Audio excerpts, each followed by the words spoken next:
அனைவருக்கும் என் அன்பான வணக்கம். நான் உங்க ஹீலர் மணிமேகலை பேசுறேன்.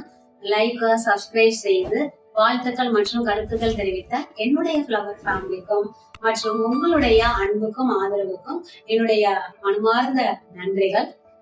இன்னைக்கு நம்ம பார்க்க போற ஃப்ளவர் ரெமடியில ஃப்ளவர் நேம் வந்து பைன். இந்த கேரக்டர் வந்து ரொம்ப நல்லவங்க அப்படின்னு சொல்லலாம்.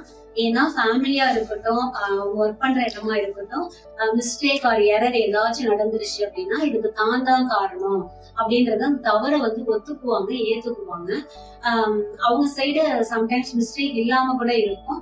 இருந்தாலும் இந்த தவறு வந்து என்னாலதான் நடந்துருச்சு, இதுக்கு நான் தான் காரணம் அப்படின்ற மாதிரி தன்னைத்தானே குற்றம் சொல்லிக்கிட்டு தன்னைத்தானே கஷ்டப்படுத்திக்குவாங்க. இவங்களை சுத்தி இருக்கிறவங்களுக்கு வந்து பாசிட்டிவான ஒரு ஸ்டேட் ஆஃப் மைண்ட் வந்து கிடைக்கும். பட் இவங்க இண்டிவிஜுவலா பாத்தீங்கன்னா இதுல வந்து ஸ்ட்ரெஸ் ஆகுவாங்க. நம்மளாலதான் அப்படி நடந்துச்சு, நம்ம தான் இது காரணம் அப்படின்ற மாதிரி இண்டிவிஜுவலா ரொம்ப ஃபீல் பண்ணுவாங்க, ஸ்ட்ரெஸ்ஸுக்கு போயிடுவாங்க. இதுல ஒரு 2 எக்ஸாம்பிள் நம்ம பார்க்கலாம்.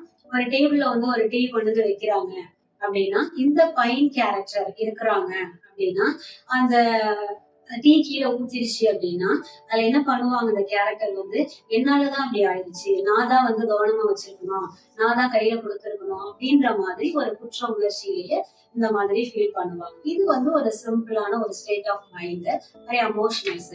இதே வந்து நம்ம கொஞ்சம் சீரியஸா பார்த்தோம் அப்படின்னா, ஒரு பையனுக்கோ ஒரு பொண்ணுக்கோ அவங்க வீட்டுல உள்ளவங்க இல்ல ரிலேட்டிவ்ஸ்ல யாரும் ஒருத்தவங்க மேரேஜ் பண்ணி வைக்கிறாங்க. அப்படி வைக்கிற சுச்சுவேஷன்ல அவங்க லைஃப் வந்து கொஞ்சம் ப்ராப்ளத்தோட இல்ல ஏதோ ஒரு லைஃப் வந்து கஷ்டத்தோட ஏதோ அவங்க மேரேஜ் லைஃப் இருக்கு அப்படின்னா அவங்க வந்து ரொம்ப ஃபீல் பண்ணுவாங்க.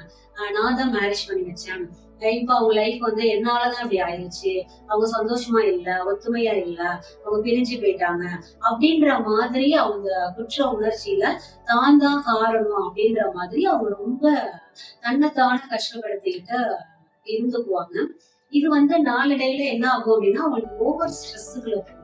அந்த ஸ்ட்ரெஸ் ஆனது அவங்களுக்கு என்ன ஆகும் அப்படின்னா பிரசன்ஸ் ஆஃப் லைஃப்ல வந்து அவங்களால ஒரு ஹாப்பியான ஒரு மூமெண்ட்டுக்குள்ள இருக்க முடியாது. சோ இந்த மாதிரி ஒரு கேரக்டருக்கு நம்ம ஃப்ளவர் ரெமடி பைன் அப்படிங்கிற கொடுக்கும் போது அவங்களுக்கான பாசிட்டிவான ஒரு சேஞ்சஸ் வந்து இருக்கும். இந்த கேரக்டர் நீங்களோ இல்ல ஃபேமிலியே இருக்காங்க அப்படின்னா அதை நீங்க பர்சன்டேஜ் வைஸ் பார்த்துட்டு இந்த ரெமடி தேவை அப்படின்னு நீங்க எடுத்துக்கலாம். இதை வந்து நாம ஒரு கேஸ் ஸ்டடியோட பார்க்கலாம். ஒரு மேடம், ஒரு 2 வயசு குழந்தை, 2 பேரும் வந்திருந்தாங்க.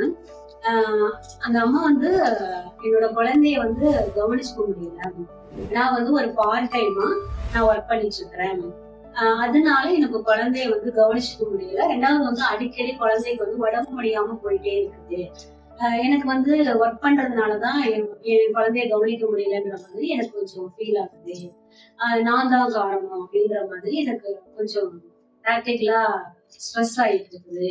எனக்கு ஃப்ளவர் ரெமடி பத்தி எனக்கு ஒரு அவேர்னஸ் இருந்தது, அதனாலதான் நான் வந்து இதை பார்ப்போம் அப்படின்ட்டு வந்திருக்கேன் அப்படின்னு சொன்னாங்க.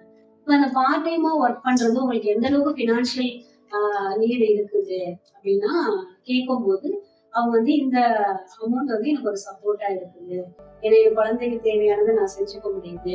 இப்ப ஹஸ்பண்ட் வந்து எனக்கு அவங்களோட ஏர்ன் பண்றத ஒரு சேவிங்ஸ் பண்ண முடியுது, அதனால எனக்கு இது ரொம்ப சப்போர்ட்டா தான் இருக்கு எனக்கு சேலரி அப்படின்னாங்க. சோ இப்ப இங்க வந்து இவங்க வந்து குழந்தைய எந்த டைம்ல சாப்பிட வைக்கணும், தூங்க வைக்கணும், விளையாட வைக்கணும், சோ இதையும் அவங்களோட வேலையை பேலன்ஸ் பண்ண பாக்குறாங்க. பட் அவங்களால பிராக்டிகலா முடியல, அது ஒரு மாதிரி ஸ்ட்ரெஸ் ஆயிக்கிறாங்க. 2வது இந்த வேலை பாக்குறதுனாலதான் தான் குழந்தைய கவனிக்க முடியல, அதனாலதான் உடம்பு முடியாம போகுது அப்படின்றது ஓவர் ஸ்ட்ரெஸ்ஸுக்கு போயிடுறாங்க. சோ இந்த மனநிலையில இவங்க வந்து இந்த ஃப்ளவர் வந்து எடுக்கும் போது அவங்களுக்கான ஒரு பாசிட்டிவான சேஞ்சஸ் வந்து கண்டிப்பா லைஃப்ல வந்து வரும். மனஸ்வதியான ஒரு கவிதை. குற்ற உணர்ச்சியோட வாழாதே, வாழ்க்கையை ரசிக்க கற்றுக்கள், உன்னையும் நேசி நிம்மதியை பெறு, மனச பத்திரமா பாத்துக்கோங்க. நன்றி. மீண்டும் மீண்டும் சந்திப்போம். உங்க ஹீலர் மணிமேகலை.